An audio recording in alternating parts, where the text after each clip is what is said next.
Like a trusted turnout jacket you've had for years, Flex 7 outer shell fabric delivers a perfectly broken-in feel on the very first wear. Flexible, comfortable, and powered with the strength of Enforce technology, Flex 7 outer shell fabric is made to move. To learn more, visit tencataffabrics.com/flex7. Flex 7, powered by Enforce technology. Only from TenCate Protective Fabrics.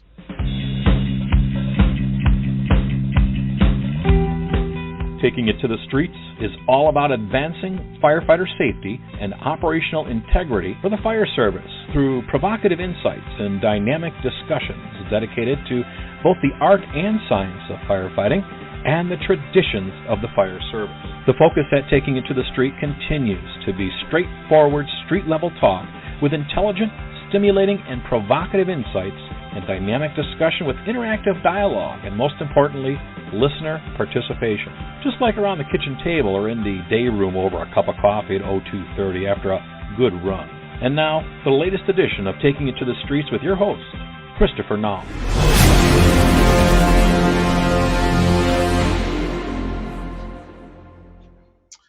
Welcome to this edition of Buildings on Fire, Taking It to the Streets. I'm your host, Chris Naum. Joining me on this episode is my esteemed colleague, Chief Doug Cline out of South Carolina. We want to welcome our listeners to part 4 of our continuing series of the commercial Fireground. And again, if you're just listening in on this particular episode as the first go-around, this is our 4th installment of our 6-part continuing series dealing with the commercial Fireground. We rolled out our program and our series the end of last year in 2023 with both parts 1 and 2, where we discuss today's challenges associated with the commercial Fireground. On part 1, on Chief Cline's Fire and Training podcast program, we continued the discussion on part 2 on Taking It to the Streets, dealing with some insights on building construction and modern methods of construction in a very, very limited capacity of our pod and webcast program. Part 3, again, continued on in our last episode on Chief Cline's Fire and Training program, dealing with Fireground decision-making and looking at and having a very brief but yet very in-depth conversation dealing with risk and risk management and how that relates back to the contributions of Size Up and the contributions to the decision-making process. So on our program here, on this episode of Buildings on Fire, Taking It to the Streets, we are in episode number 4, and we're going to talk about Fireground decision-making and focus in on some of the command considerations. So we're going to pick up, Doug, back on some of the conversations that we started off on risk and risk management and what Chief Brunacini was so eloquent in putting together in the mid-1980s, which was what? Risking a lot to save a lot, risk little to save little. That was the premise behind it, and then really understanding what you were risking in the overall scheme of things. Just forward thinking, and was really the kickoff to a lot of thought process and what has been the I guess a pillar in many programs, from the National Fire Academy to fire officer programs, and of course in the philosophies that we have used for years. And what has always been the challenge when we talk about risk a lot, save a lot, risk a little for nothing saved, and so forth?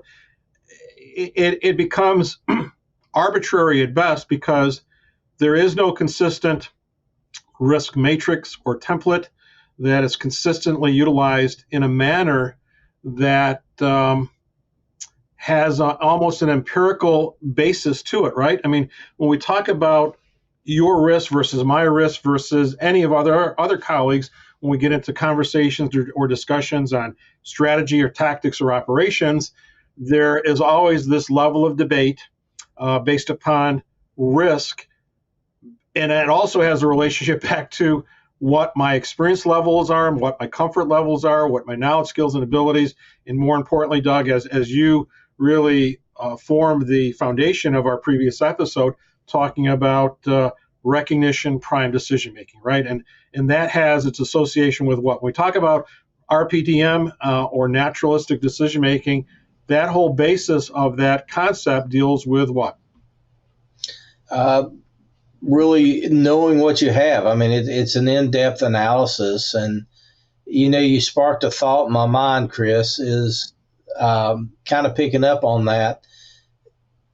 What do we really have, or how are we prepared? How are we wired? And when we start talking about risk a lot, one of the first things that comes to my mind, and this has probably been 25 years ago, unfortunately now, I had probably 30 people, 40 people standing in the front yard. And when I walked out, 20 of them had on orange helmets. And they were what would be known as exterior firefighters. And I needed people for the interior of the building. And you're beginning to make those thought processes of, well, who can I get in here to replace these crews? And, what knowledge do they have, and what capabilities do they have? And again, we all know this, and I even said this in a class over the weekend, is what are their talents? What are their capabilities? And how much trust do you have in them to be able to go and do what tactical deployments you have in there? And that comes down to what you're willing to risk. And that's part of that risk assessment, but that also goes into the dynamics of deciding what type of strategies and tactics you're going to deploy. And from Brunacini's concept of risk a lot to save a lot, you may have a very prime savable building, but the people you're putting in to this structure and their true knowledge, their true capabilities, the predicated skills, you would be risking a lot, whereas with other crews, you wouldn't be risking as much. And I think we got to think in kind of out of the box strategies like that. And I remember, in fact, I remember sitting at Pipestem, West Virginia at Escape when Chief Brunacini was in there back in the 80s, when this was part of what was in his animated character book of Command, and he was talking about this. And it just, when he threw it out there, he said, not everybody's capable of doing the things that you need them to do. And that's where you have to evaluate risk. And I'll never forget that. That really resonated home with me. Well, it's interesting. Brunacini laid out the whole Fireground risk concept, both in terms of risk assessment and the rules of engagement back in the mid to late 1980s, coming out of the first published book of Fireground Command and the whole Fireground Commander concept.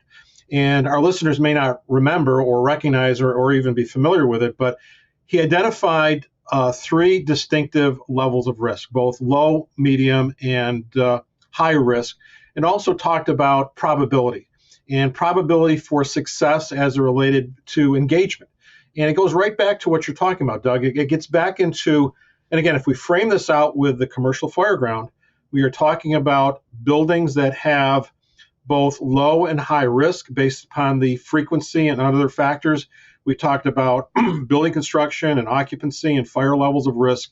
And we also introduced in our last episode, in episode 3, talking a little bit about the human performance part, which deals with resources and companies. And as you just talked about, it goes back to capabilities, knowledge, skills, and abilities, and also the availability.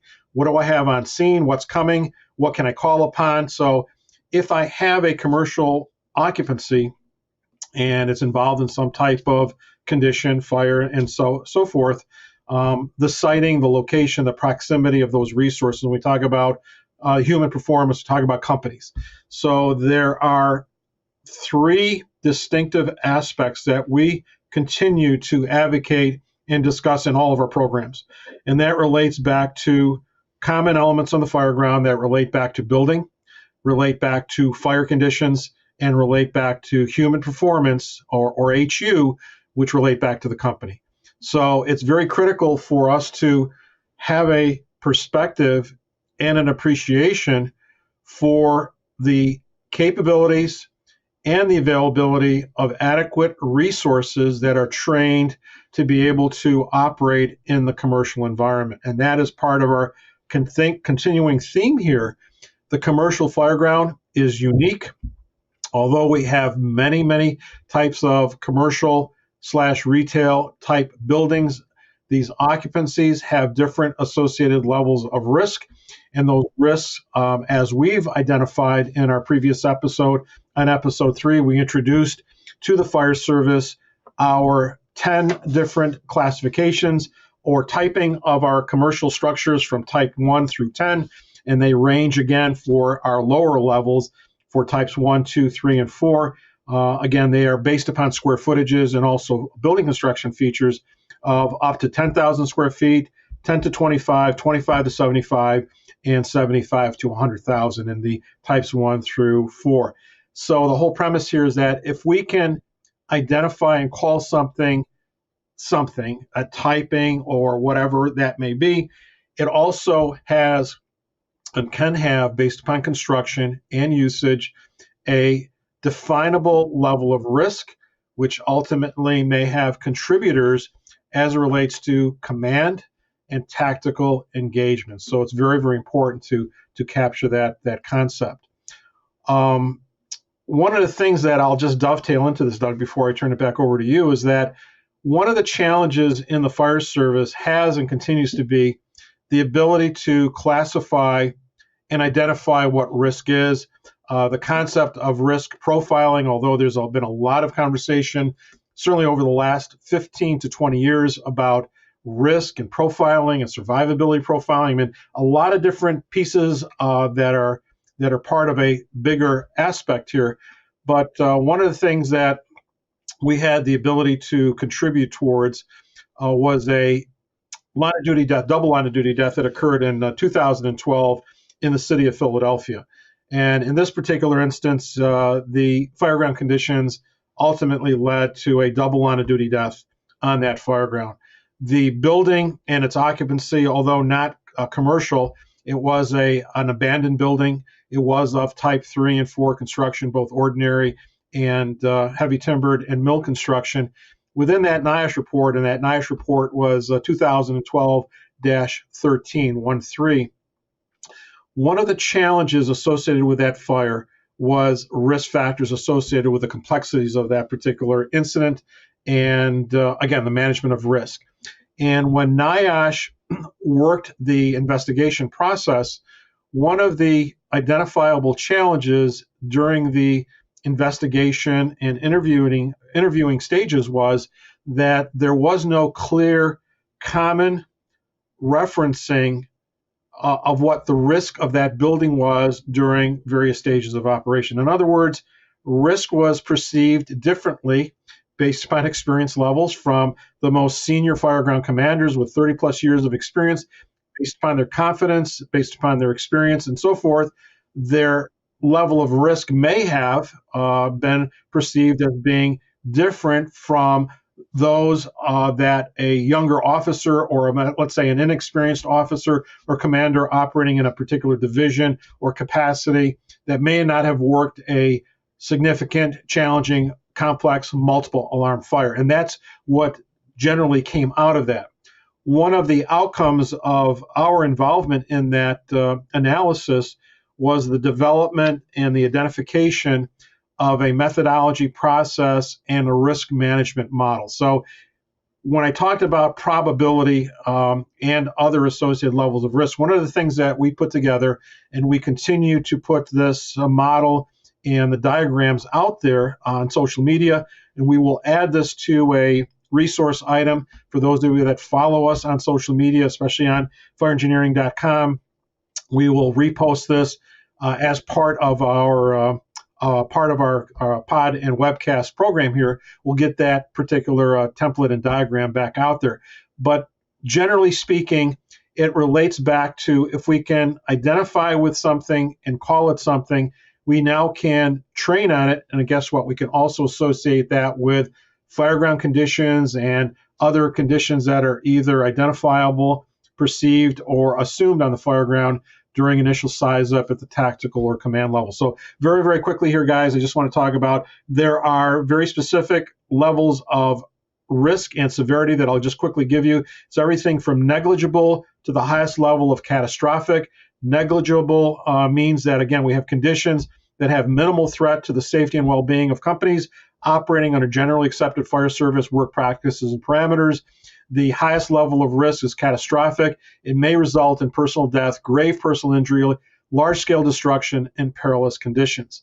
When we associate that with operational probability of that event, all the way, well, if something was to occur, is it unlikely, or is it something that can occur frequently during the conduct of operations?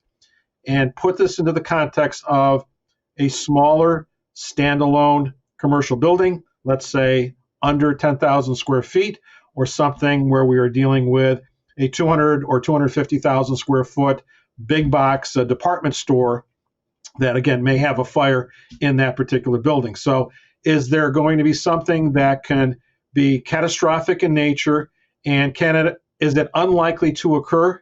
Is it something that is seldom that can occur? Again, not likely to occur, but is a possibility. Something that can occur occasionally. It may occur under normal operating timeframes. Is it likely to occur? Quite likely to occur during operational times.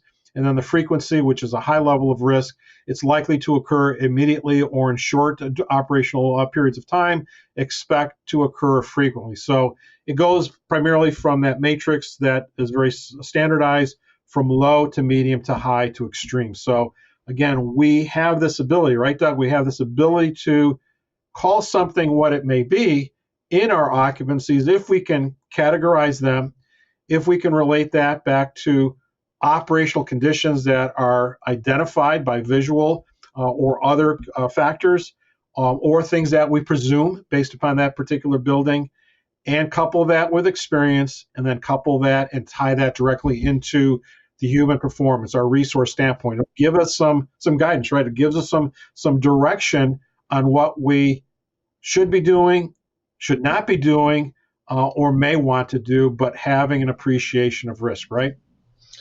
I would definitely say that we're spot on. And one of the biggest things I think that to just kind of go back and recap, you covered so many different areas that fall into a command level module or the thought process.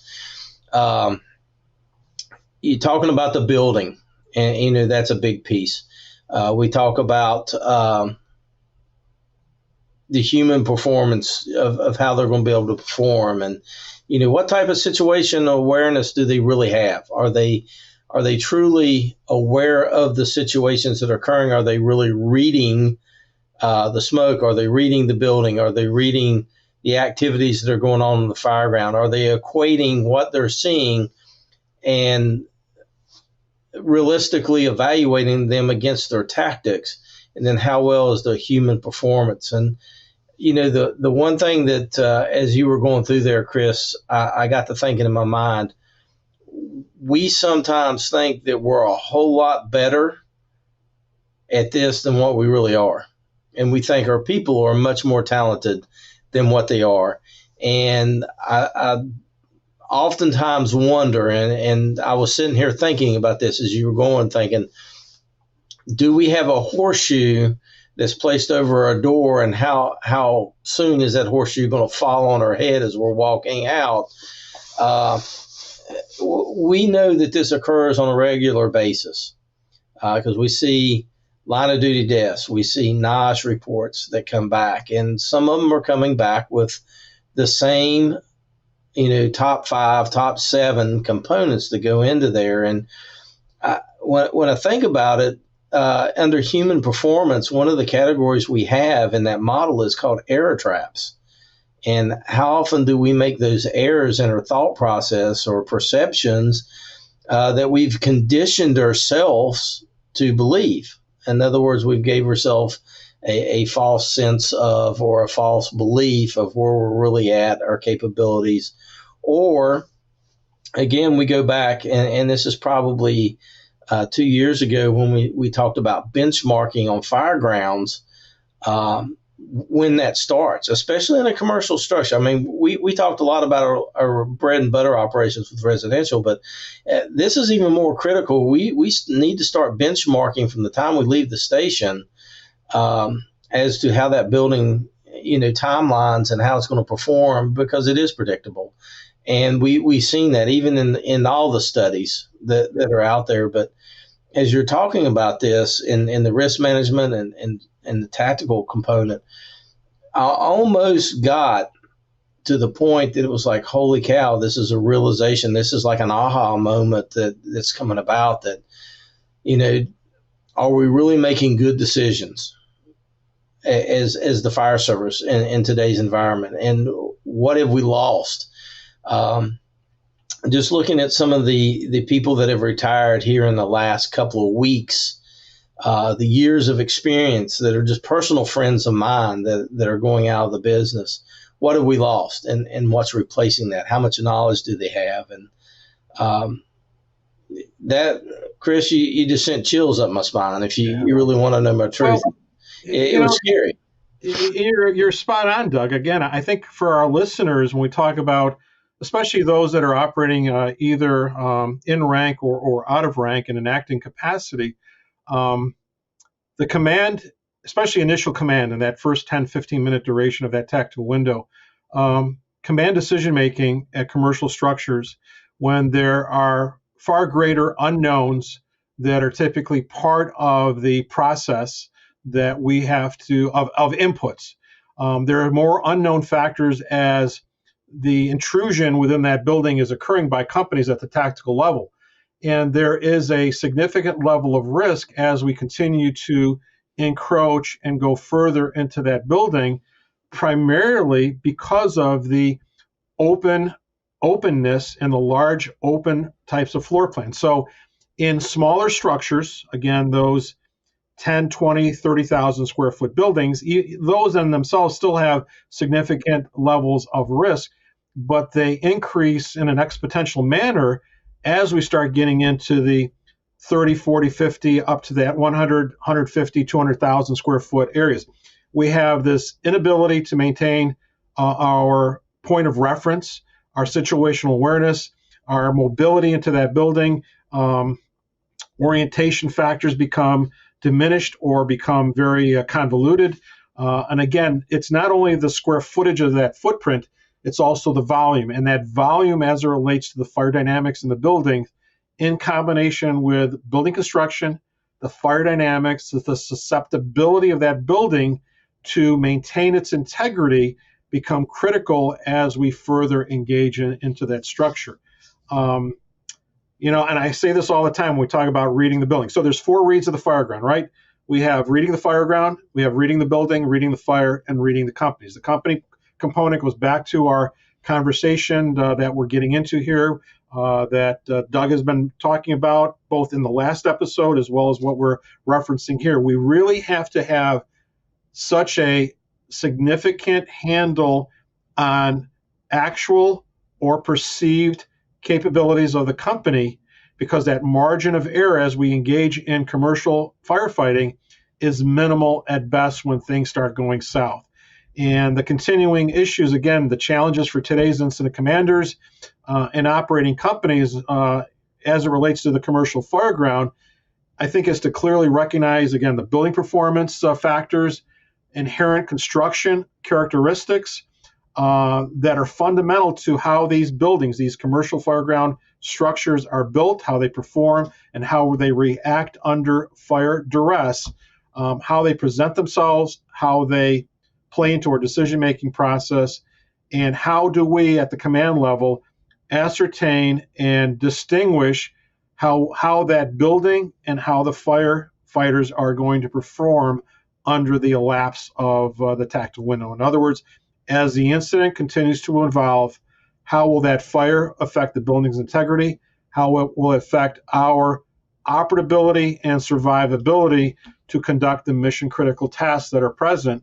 And those mission-critical tasks really are to ensure that both workers and civilians that are utilizing that facility have successfully and safely evacuated out of that structure, if there are employees and civilians that may be trapped or in safe areas of refuge in that building, because again, they may not be able to go down the travel paths to get to exit points because they, again, may be far removed from where they may be located in the building as interior conditions start becoming compromised.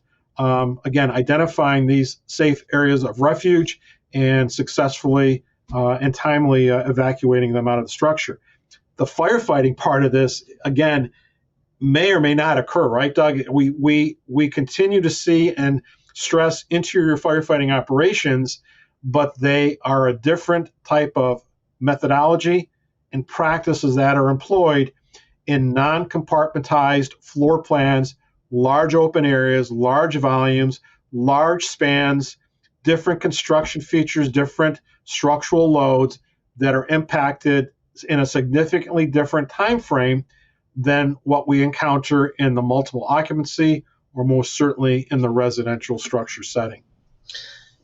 I went and pulled something up, and it's the rules of engagement, and this is in one of our operating guidelines, and it's straight out of the iChief's rules of engagement.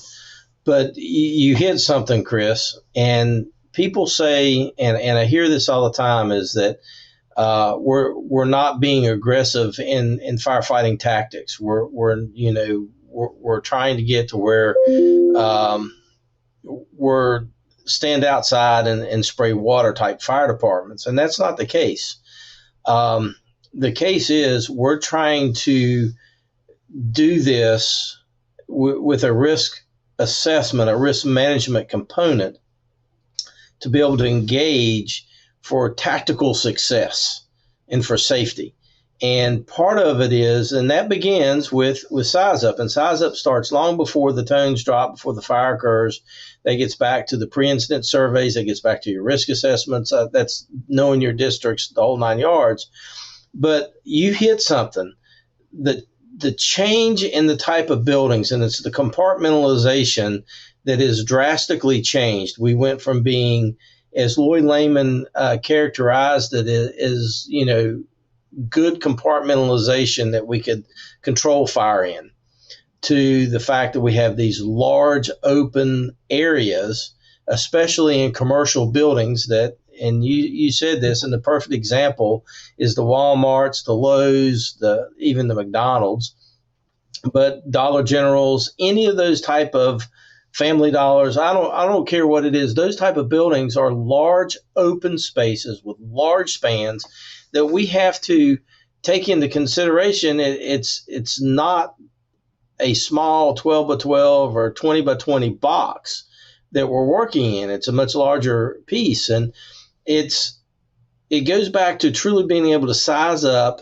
your tactical operational area, understanding basically how it's built and how it's going to perform and how the fire is going to perform in there.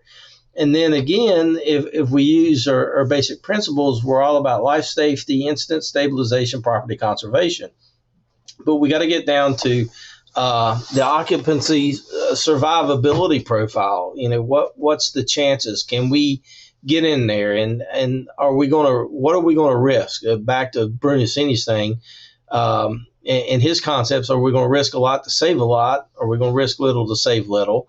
And we want to extend a limited risk to protect savable property and extend a vigilant but measured risk. And again, the key word is measured risk to protect the lives of those that are savable. And I think that's got to get into it. But if you kind of go over to the incident commander side, it's rapidly conduct and obtain a 360-degree size up. In other words, you got to have the totality of the picture of what you're really seeing. And I know that when we've had several of our guests on and we've talked about different buildings, one of the things that comes into mind is being able to see the Charlie side of the building. And a lot of times it's whether you can get a company around back, Chief Sheraton talked about that, or whether you got to send a company to the roof to look over to the Charlie, whatever it is. But again, what type of group of people have you assembled or are assembling on that scene that you can utilize? And again, it's part of it. And I think that's one of the areas in commercial structures I think that we're missing. And it goes back to what we said, and you used several times in part 3, is we're deploying residential tactics into commercial structures, and they're not the same. So the question, I told you I would get to this in part 3 when we were talking, the question I've been asking a lot of people is, how many of you have advanced 2.5-inch hose lines into these type of commercial buildings? And what experience do you have in engaging in Fireground operations in commercial buildings that, are not just, you pull up and you got a little bit of smoke and it's a light ballast or something like that. But I'm talking about going in and actually engaging in fire suppression tactics. And that's where that command management gets into, from a company officer perspective, to be able to understand your resources, to have that supervisory oversight, to actually have good situational awareness and be able to make good decisions, whether it's, prime, recognition decision making, whether it's naturalistic. You've got to be able to do that. And again, it goes back to what you were saying that kind of put chills down me. What are we really doing and what are we really thinking? And I think this is a time that our listeners, I want them to actually do a little bit of a gut check and a reality check is, what are you thinking and how are you operating? And are we operating with that horseshoe that's stuck above our door or on a rig or wherever, and we're just getting lucky? And, in Russian roulette, the probability of potential is going to come up sooner or later that we have something, bad happen. And hopefully, there's no injuries. And I think we even have a slide in one of our programs that says the best we can hope for is somebody just gets hurt and not killed. Yeah. We talk about that.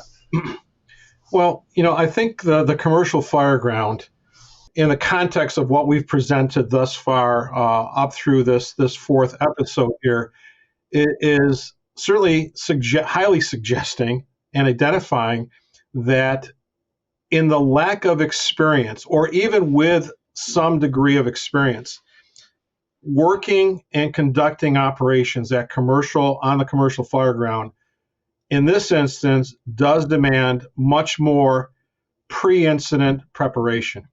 And by that I'm stating is that we have to have knowledge, skills, and abilities that truly are developed and honed in the classroom setting.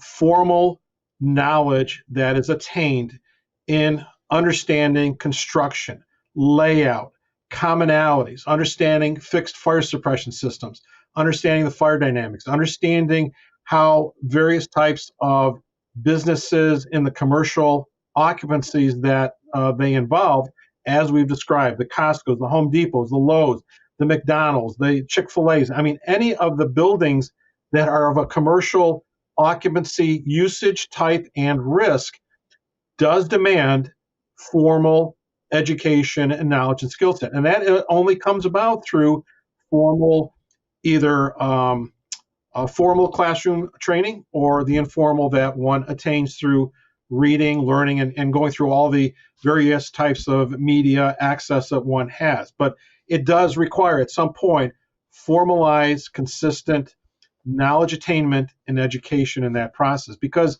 again, commercial buildings, whether they be the small standalone, as we start increasing size, complexities, and so forth, there's going to be some common features of construction and so forth.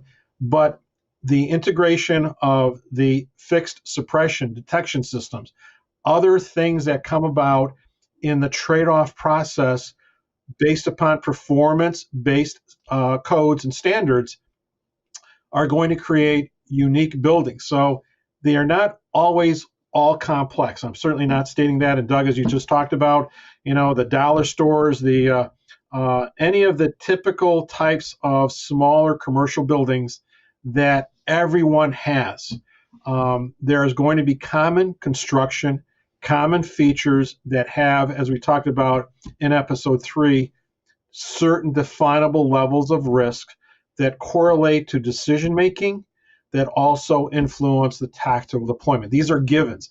These are really not anecdotal. They really become empirical elements that play out on the fireground. And we need to know that. Whether you are operating in a rural setting and you've got that Family Dollar store down at the corner of whatever the route or street may be, eventually there may be a likelihood that that building catches fire. How will you engage? And even should you engage? So there's going to be variables of those levels of risk.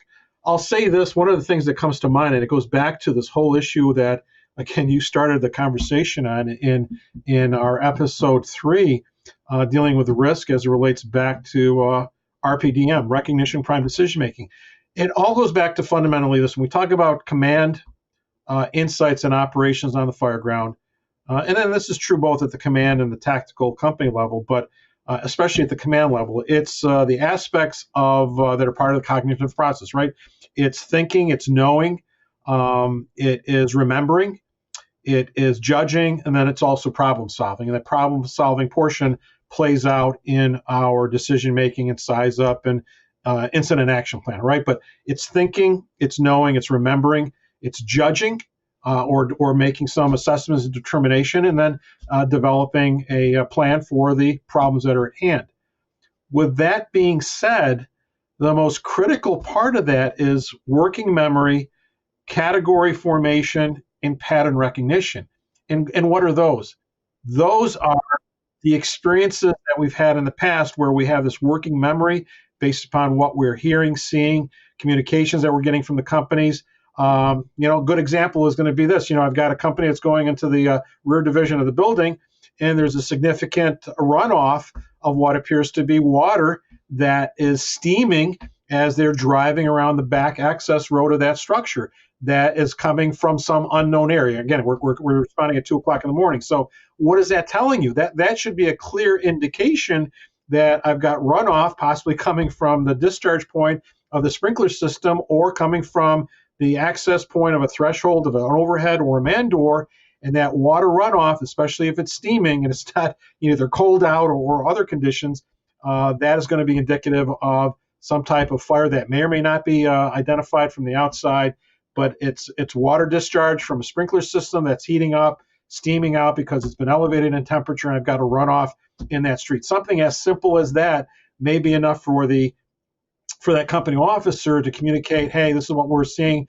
on that particular division rear side of the structure, and command can quickly start putting that together. Again, working memory, category formation, pattern recognition, what's visible, what isn't, are there glows, is there something that's present, what kind of information is coming from the 911 center about, again, information coming from the alarm panel, from a watch service, from the alarm company, from on-site employees and so forth, or civilians, again, depending upon the time of day. There may be a lot of stuff coming about. So these all really come together very much in a critical standpoint, which relates to what? It relates to critical thinking, and that is so important as an attribute for commanding officers to have as it relates to command and decision-making processes. And again, we were just scratching the surface and just putting out these little nuggets of insights as it relate to the operational standpoint. One of the things you talked about with the water that may be coming out of a building, one of the things that I've always done and I teach folks to do is if you have a water flow in a building is, fill that water as you're going in. That's just one of the, we talk about poking holes in ceilings, when we're going into these apartment complexes or whatever. On a commercial building, if you've got a water flow that's coming out, fill the water. If it's normal temperature, well, then it's either traveled a distance or it's got a good control on the fire. If that water is warm, well, how far away is the fire, or has it traveled a distance? And obviously, it was very hot at some point. Or if you're getting really hot water that's returning to you, you're fairly close to the fire, and it's heated that up in the runoff. That's something that you keep in mind. It's just something real quick. It's just one of those things. And from a training perspective, how do you get people trained to fight commercial fires? Because I know that they're probably not going out, and they're not burning commercial structures. That's probably hard to do. The biggest thing is I see there's a lot of folks that want to train firefighters, and they think that that's the only way you can train them, but they'll violate 1403, which is a recipe, as we know, for another NIOSH report, or your NIOSH report being in the next textbook. But the biggest thing is, when you get opportunities that you can train in some of these buildings, it's important to be able to train in them. Most of our burn facilities are not the size of commercial structures. Very few places have large buildings like that. I was fortunate when I was over across the border in North Carolina that we could go to Gaston Community College. And Gaston Community College had a very large burn building. It was designed like a commercial building. That was part of it. It had sections that were like residential buildings, but they could drive a forklift through the building on all the floors.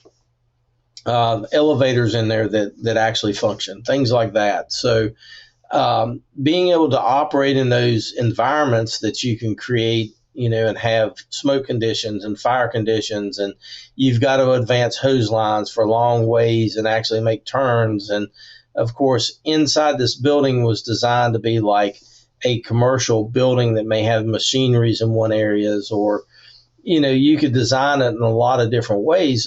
You just don't get that opportunity. As a fire chief, I did have an opportunity to burn a commercial building. We spent about 3 months working with the Office of State Fire Marshal in North Carolina, and fortunately, I had an individual that was on my department that worked at OSFM by the name of Greg Chatham.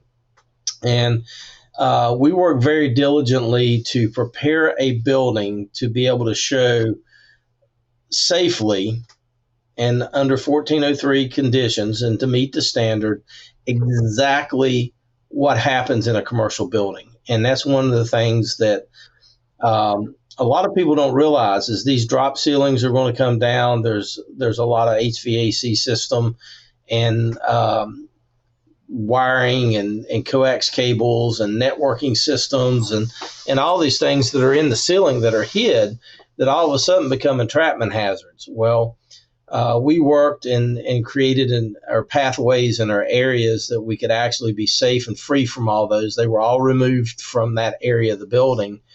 We set up to where there were rooms that still had these in, but you could not enter the room by crawling, or you'd really have to, do an effort. But we had it to where you could see what would happen from a perspective as time evolved and these ceilings collapsed, and what happened with the drop of these wires and HVAC ductwork systems and all that. Very, very unique situation. Hours upon hours upon hours of working with, the state training agency and making sure we were being compliant with 1403 and having EPA and air quality and all these folks that were in there. But it paid dividends. As after we did that burn, we had a fire just a few weeks later, and people had experience and they made good, sound decisions based upon that, which gave them that prime, recognition, decision making, all the things that they needed. They had something to go into that.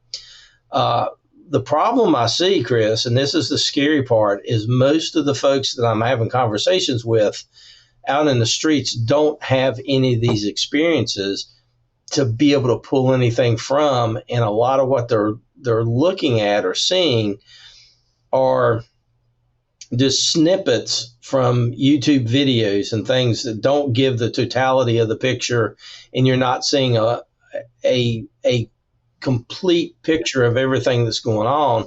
And I think that we're also now storing sometimes bad information. And when you put garbage in, you get garbage back out. And I don't want people making bad decisions wrapped around some of that stuff, if you know what I mean. And you're certainly very, very correct. But I'll tell you this. So there's resources out there that can certainly aid significantly in gaining insights that are necessary. Certainly, first and foremost, we talk about a couple of documents that are out there. NFPA 1700, which is the Guide for Structural Firefighting, 2021 edition that came out. It is a guide, but there's some good insights in there regarding the commercial fireground. Again, it talks about explicitly certain building and occupancy types and gives some suggestions based upon the evolving insights gained from research and testing. Secondly, Underwriters Laboratory, the study of coordinated fire attack utilizing acquired structures. There's, again, it's an in-depth study. It's pretty high level, but that analysis and the impact of ventilation on strip malls from UL will give you some insights on some of those aspects. But clearly, the most easily accessible, attainable, and something that we can comprehend is the review of after action reports and line of duty deaths and case studies, guys. I mean, that comes down to it. And certainly when we talk about the commercial fireground, the one that all of us should be knowledgeable of, but yet the further we get away from that event, the continuing, the lapse of recall and how the diminishment and the fading away of that incident continues to occur. And that event that I'm referring to is the 2007 multiple line of duty deaths that occurred in Charleston, South Carolina, with the Sofa Superstore fire. Commercial building, lessons and learnings, guys. I mean, there's just so much out of there when we talk about 9 line of duty deaths. But it even goes back further than that when we talk about fundamentals of the commercial fireground. A single line of duty death that occurred in Michigan, again, in a strip mall fire. NIOSH report talks about a young firefighter, less than a year on the job, losing his life on the nozzle as a result of a separation of a perimeter wall, the collapse of a roof because of what? Rooftop units. Doug, you just talked about commonalities of construction and features. Well, rooftop units or units that are hidden in the overhead, but especially on rooftop units in commercial buildings, they are there. They're going to fall into the building. They're highly affected by heat and flame impingement due to the spans of these buildings. They are highly vulnerable, resulting in rooftop assemblies and systems, but rooftop units that end up failing, resulting or contributing into line of duty deaths. It occurred in Michigan. It also occurred with another young firefighter in San Antonio. So those are 2 line of duty deaths that one can reference to, let alone the, and it's upcoming. It's going to be, it's something we're going to talk about here next month in our 6th episode, our 6th and final episode, dealing with lessons and learnings and new risks of the fireground. And that was a double line of duty death that occurred in Houston, Texas, at a McDonald's. And that was the first event that occurred in 2000. So it was 24 years ago, coming up this March, in which we started talking about the disposability of certain types of commercial buildings. And we started talking about what? Rooftop units, lightweight construction, and how all of these come together when we are engaging in operating, utilizing sometimes inappropriate tactics at a building that certainly highly suggests a different tactical model and approach. And it goes back to something even more fundamental. That was in 2000. And again, I don't want to take any wind out of our sails of our episode 4 program, but the double line of duty death in Orange County, Florida. And again, that's something that occurred that, again, is part of the lessons and learnings that occurred in 1989, double line of duty death in a small gift shop, the Sunrise Gift Shop fire that occurred in February of 1989 in Orange County, Florida. So we're going to talk about those, but there's lessons and learnings and insights that we can table talk, that we can discuss in the classroom and in the in-service, the formality of a classroom delivery, to gain some insights that does what? It goes back into our working memory. It allows us to recall other similar events that, although we may not have fought those fires, we've got some knowledge on, and hopefully based upon our experience, especially at the command level, we can start putting that together appropriately for the incident action plan, the deployment of our companies, and ultimately the operations and conduct on the fireground. One other quick item, and I just pulled out the copy here in front of me here in the studio. NIOSH, recognizing that, again, in the last couple of years, there has been this series of adverse trends that are occurring, did issue out a workplace solution document. This came out in September of 2023, and that document is titled Preventing Deaths and Injuries to Firefighters Working at Strip Mall Fires. So again, guess what? It gets into levels of risk, tactics, operations, talks about some case studies, and gives some insights on pre-incident insights, as we've been talking about, as you've been talking about, Doug, on size up, incident management, fireground operations. So it is just a short 6-page document. We were able to contribute a little bit to that particular document, but it is the workplace solutions from the National Institute of Occupational Safety and Health, NIOSH, on preventing deaths and injuries to firefighters working at strip mall fires. So I would highly recommend that you go to the NIOSH Firefighter Line of Duty Death page. You'll find the links. Take a look at the workplace solutions, and it's a great document to gain some insights on.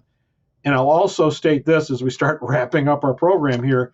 We'll also put out, republish on social media here, our two image templates. We put this out on our last episode for episodes 1 and 2. We'll republish that. It gives you just a little bit of insights. It's a small cross-section of a commercial building, some pre-incident information about rooftop units and roof systems and separations of tenant spaces and so forth, and then a little bit of insights on some tactical approaches and considerations. So just a couple of takeaways to help support our conversation and discussion. Well, Chris, you know the biggest thing is every little piece of information people can get their hands on. And they can begin reading and relating to, I think, is going to be critical.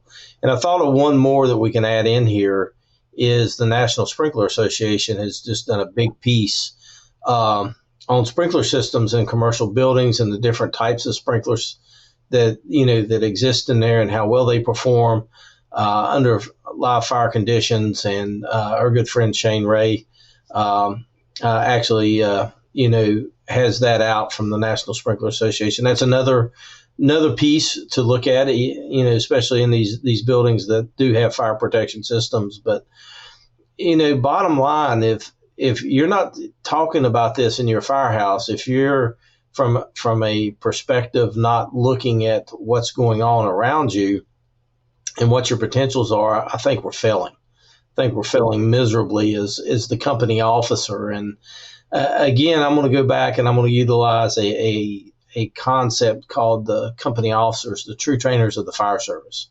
And they're the ones that should be educating and be educated on these topics. And, one of the things that I think people think about is, I can get a lot of high education from, going to a conference or whatever. Well, you're right. You can. However, who's going to deliver that? And that's the whole concept behind the company officer being the key trainer in the fire service and the true trainers of the fire service. And that was one of the whole reasons behind an instructor component in 1021 being a prerequisite is it's so critical that position shares and teaches. But, unfortunately, folks that are getting in these roles and have gotten into these roles and have gotten comfortable are becoming what Paul Combs actually had. I saw it pop up on social media as the two slugs in the recliners with a guy that's trying to train and, be quiet, Chicago fire's on. And I think we got to get away from that concept. And I want to challenge, I want to rejuvenate our officers that are in the field, especially at the station level, that you need to be researching and teaching this and studying this stuff with your people. Because the more that you're working on, and there's so much information out there. And again, when we look at NIOSH reports, we're getting firsthand information of what went wrong. I mean, that's good data to put into your brain to say, hey, let's don't do that. Let's take a different approach. Or, we've seen this that was successful. Let's be analytical. Were they truly successful because of what occurred, or were they just lucky because of the time frames and the horseshoe? And again, I think we got to really begin getting officers thinking this way and doing things different. And I'll probably get abused for that, but that's okay. I got thick skin. But bottom line, we've got to change your mentality about commercial fires.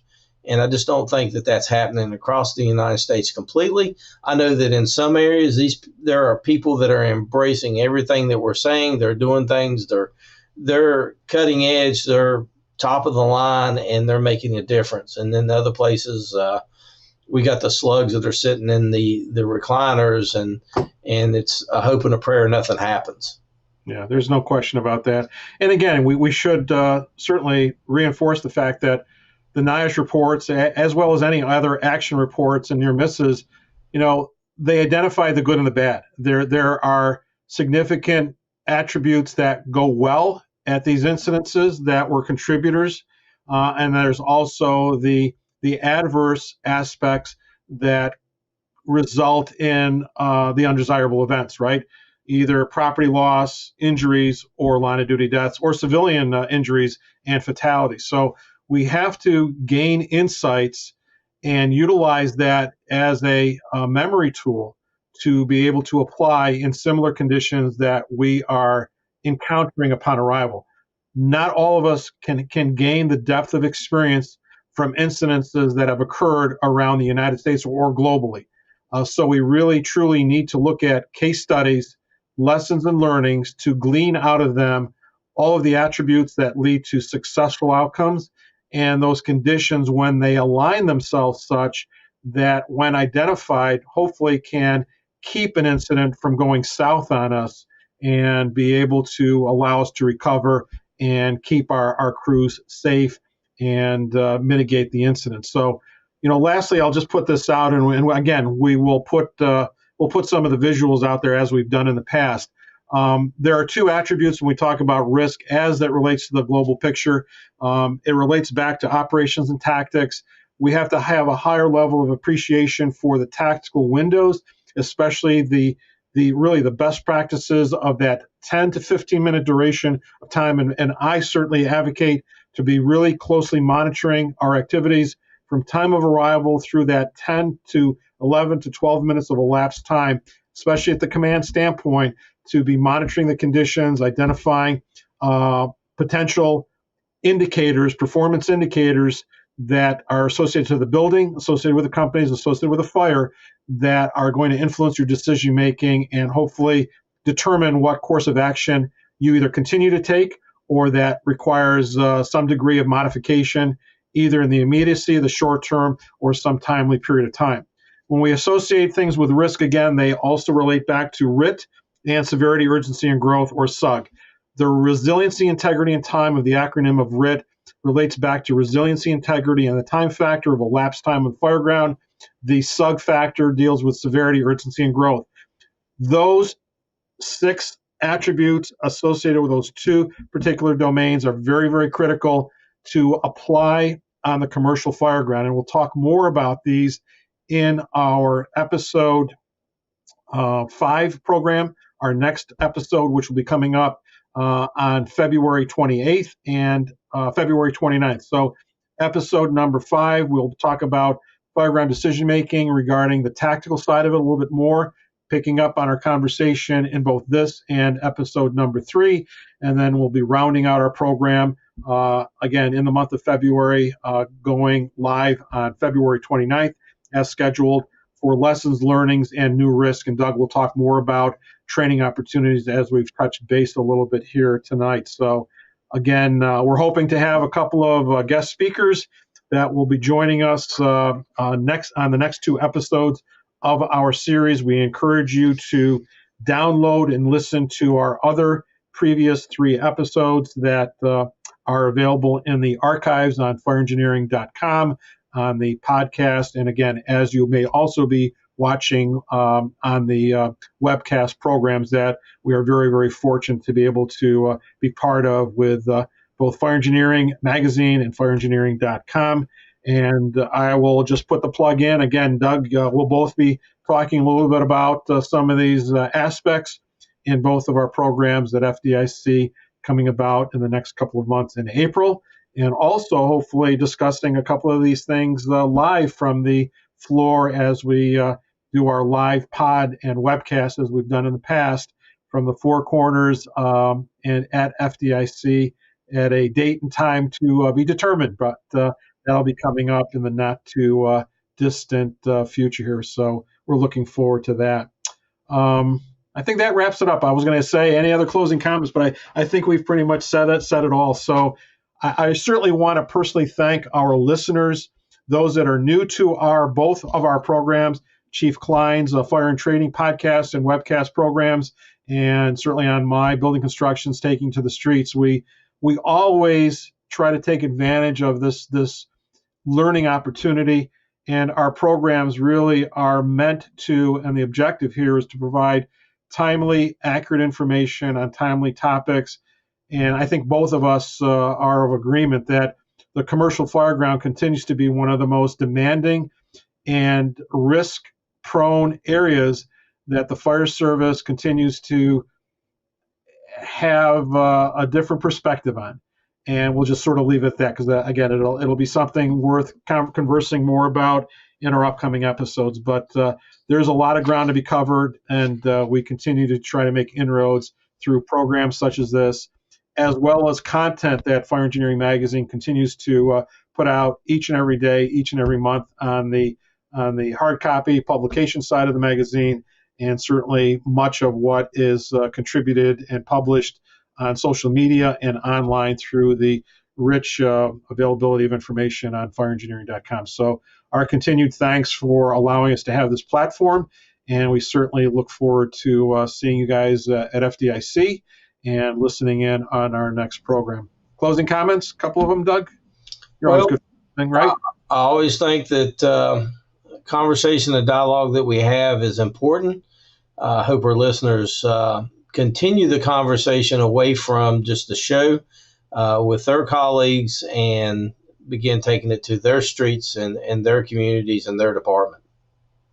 Please reach out to either one of us if you have any questions. Again, we're accessible. You can find us on social media. Drop us a quick email. You can find our phone numbers. Give us a call. We'd be more than happy to converse with you. Again, until next time, companies are in quarters and off the air. Stay safe, but keep in mind there's a job being worked somewhere in the streets doing what we do best and being who we are, and that's firefighters. So, again, thank you for tuning in on this edition of Buildings on Fire Taking the Streets, and my colleague, Chief Doug Cline, on training, on fire and training. I almost lost myself here. On fire and training with Chief Cline. So until next time, guys, stay safe, and we'll see you next time around.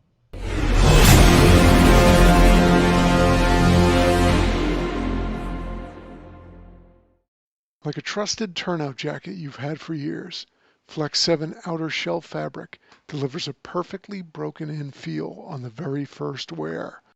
Flexible, comfortable, and powered with the strength of Enforce technology, Flex 7 outer shell fabric is made to move. To learn more, visit tencatafabrics.com/flex7. Flex 7, powered by Enforce technology. Only from TenCate Protective Fabrics.